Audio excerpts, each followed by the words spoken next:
Hello everyone, I hope you guys are doing very well in your studies and in your life. So, today we are going to discuss a poem written by Derek Walcott, A Far Cry from Africa.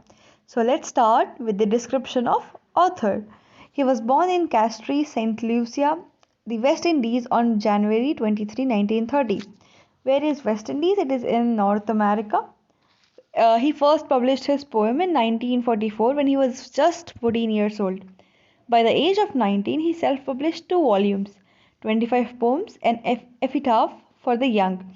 And for these two poems, he was heavily inspired by William Shakespeare, T.S. Eliot, and Ezra Pound. He attended the University of West Indies. In 1951, he published the first volume, Poems. In 1975, he was awarded a fellowship by the Rockefeller Foundation to study American theater. He was also interested in theater and written some plays. He has his collection of poetry include the poetry of Derek Walcott, White Egrets, selected poems, The Prodigal, a poem, and Typolo's Hound. He was a founder of Trinidad Theaters Workshop.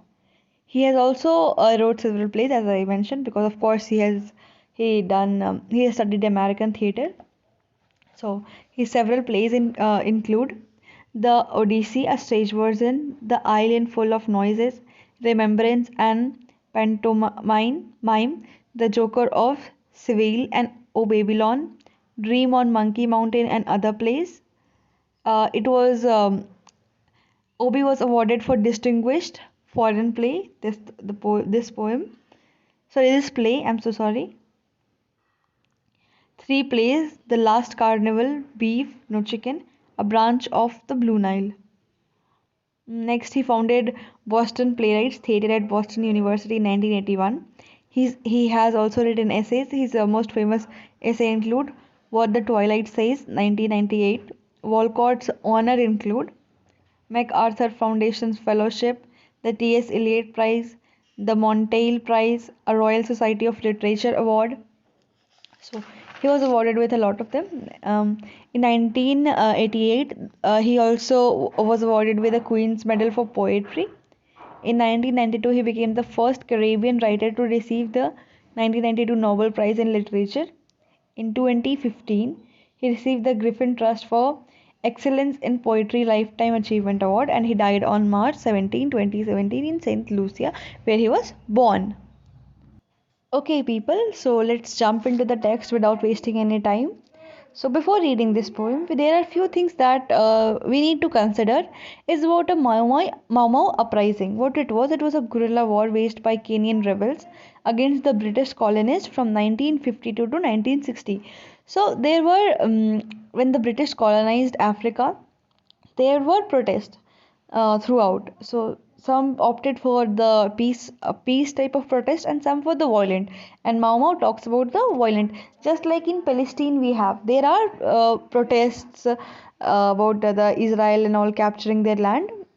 But also there is a group, Hamza group. I don't know if I'm saying the name correct. So they are like the violent one type, like the terrorist type. So here the Mau Mau are the same thing. Uh, so what are Mau Maus? What do they do and how they are violent in their ways? Then they are, rather than fighting the British army, Mau Mau mostly engaged in surprise attacks at night, often targeting white settlers instead of army. So I cannot say they were actually wrong, not completely, because they also wanted their rights back, but they opted for the violent ways. Let's get into the text. A wind is ruffling the tawny pelt of Africa. Kikuyu, quick as flies, batten upon the bloodstreams of the wealth. So, what it says, first of all, the wind. Wind symbolizes disturbance.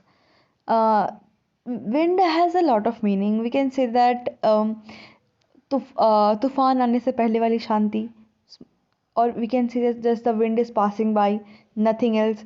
Also, wind can symbolize storm is coming, anything. It's just about the perspective. The first line builds a strong metaphorical image for the poem throughout. Okay, it can be anything. Next, Kikuyu. What is Kikuyu? Kikuyu is the tribe from which Mau Mau fighters belonged. So of Africa, Kikuyu quick as flies. What is flies? What are flies? Flies are people of the Kikuyu tribe. What are flies? Flies जो यहाँ पे use हुआ है, it comes under a figure of speech or a figurative language. So what it is metonymy. Metonymy is what? A type of figurative language in which an object or concept is referred to not by its own name but rather the name of something closely associated with it. So this is metonymy. The description of natural world as a means of indication on human affairs in which landscape is adjacent to human events is an example of metonymy. So next we have batten upon the bloodstreams of the wealth. What is batten? Batten means locked down. They are locked down upon the bloodstreams, like you can say bloodstreams, veins of the wealth. Wealth is African grasslands. Okay, so यहाँ पे there is a clear description of Africa. The first three lines. The speaker conveys deep ambiguity about the Mau Mau. Although later in the poem, the speaker displays a clear hatred for the colonization that doesn't translate to the automatic sympathy for the Mau Mau. Okay, so throughout the poem, the tension between strict meter and a loosened tendency towards free verse reflects the speaker's own struggle, more specifically with the legacy of colonism in the language of poem itself, English. That is, English, the language of colonization, colony. So the shifting of meters or the improper meters suggests that he was struggling. The poet was himself struggling to maintain the legacy of the language of colonists. Okay, next line we have corpse, corpses are scattered through a paradise. Only the warm kernel of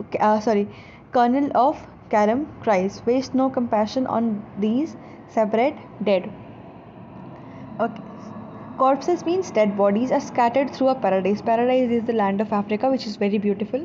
Colonel of Karen is colonial leader who are compared with worm that feeds on decomposing waste. Here, decomposing waste means people of Africa, or they are like worms. Okay, dead bodies are scattered in the beautiful landscape as seen in the paradise. The paradise is completely changed into hell. Okay, so and what the colonists say, they say we don't waste your compassion on these already dead. Okay, so they are dead and there is no need to care for them. So it is let's come to next line, fifth line. Fifth line we have there is there is alliteration in the fifth line, like statistics justify and scholars seize. So there is seize and statistics alliteration. Okay, salient is locals. Here again salient is imagery. Okay, so next one, the salients of colonial policy. Here salients are people. So and it gives the impression that these people are isolated, no one cares for them. Somewhat irony we can say, or dramatic irony to be specific, because these views aren't accurate description of the issues that have existed in Africa. Here it says statistics justify the views और पहले से जो होते आ रहा था, and scholars seize the silence of colonial policy. What is to the white child hacked in bed, to savages expendable as Jews. The 10th line, that is, to savages expendable as Jews. So it is a metaphor. Comparison, it is a comparison between atrocities committed by the Britishers with that of the Nazi during World War II. And of course, everyone has read in their life at some point how Nazis have treated people, the gas chamber incident and all. So it is a comparison between the both, how Britishers are now treating the people of Africa. Come to next. Threshed out by beaters, the long rush break in a white dust of EBCs whose cries have wheeled since civilization's dawn from the parched river or beast steaming plain. So what are EBCs? First, let's look at the animal is a type of wading bird. Wading bird I will explain. That can be found in warm climates across the globe. Wading means होता है something that walks with a lot of effort. So they walk with lot of effort. So here the it is compared with the people of there. They're walking with lot of effort. वो बहुत effort लगा रहे हैं. Why? Because the Britishers are not treating them well. They are treating them like animals. Okay, so ABC's effort is compared with the cries of people. The slaughter and genocide of civilization that has been prominent through the history of mankind. The line have wheeled since civilization's dawn means again the same thing. The genocide of civilization that have been prominent through the history of mankind. Okay, next line. The violence of beast on beast is red. Again, alliteration we can see. As natural law, but upright man seeks his divinity by inflicting pain. Delirious as these worried beast, again we can see beast, his wars. So again, repetition of word beast to show pain. It is showing the repetition of beast. We can see it is repeated three times. So three times it is showing pains, beatings, and it is to and the poet has used this beast to cement his comparison. Okay, men that inflict pain are animals. Okay, so Walcott also attacks religion by suggesting that seeks his divinity by inflicting pain. Means the people there, they think that they will when they will beat the people, then they will become divine. The Britishers, what they thought was that the people of Africa or India where they colonized, they are savages. They are very uncivilized, and in order to make them civilized, they are doing a divine work, a good work, a social work, and in order to do that, what they are doing, they're inflicting them pain, and this is how they seek divinity. They think they are divine. They are doing a great work, noble work. Okay, so and the reference to he is not clear. Maybe it must be mankind. So let's get to next. Okay, delirious. Delirious means accurately disturbed state of mind. Delirious as this word beast, his wars. Next, dance to tightened carcass of a drum, while he calls courage, still that native trait of white peace contracted by the dead. Okay, so here carcass means corpse. It is again to convey dark and grim tone. The white peace contracted by the dead. Okay, let's come to next. Again, brutish necessity wipes its hand. Okay, this brutish necessity. It is a kind of oxymoron. What is an oxymoron? Oxymoron is a kind of figurative in which two contrary things are connected together. Like a brutish necessity wipes its hand. Next, upon the napkin of dirty cause. Napkin of dirty cause, again, napkin of dirty cause, again, a waste of compassion with Spain.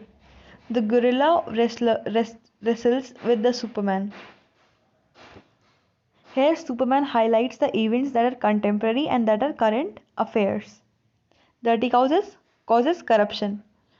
I am I who am poisoned with the blood of both. Blood of both. Here, what the speaker says, he was actually a mixed race. Okay, the poet was living on British ruled island, whose people spoke French, Creole, or English, and he was actually from the West Indies. So he cannot favor just one, Africa or the British. So he's confused. I who am poisoned with blood of both, where shall I turn? Divided to the vein. Okay, he is now divided. I who have cursed the drunken officer of British rule, how choose between this Africa and English tongue I love? So it shows his confusion between two cultures. Betray them both or give what they give. Give back what they give. How can I face such slaughter and be cool? Means how can he favor just just Britishers by seeing all the slaughter they have done, and he can be cool, he can be good. How can I turn from Africa and live? So that's it for the poem, guys. If you like the video, please like, share, and subscribe. And if I have missed any points, please let me know in the comment box. Thank you. Have a good day.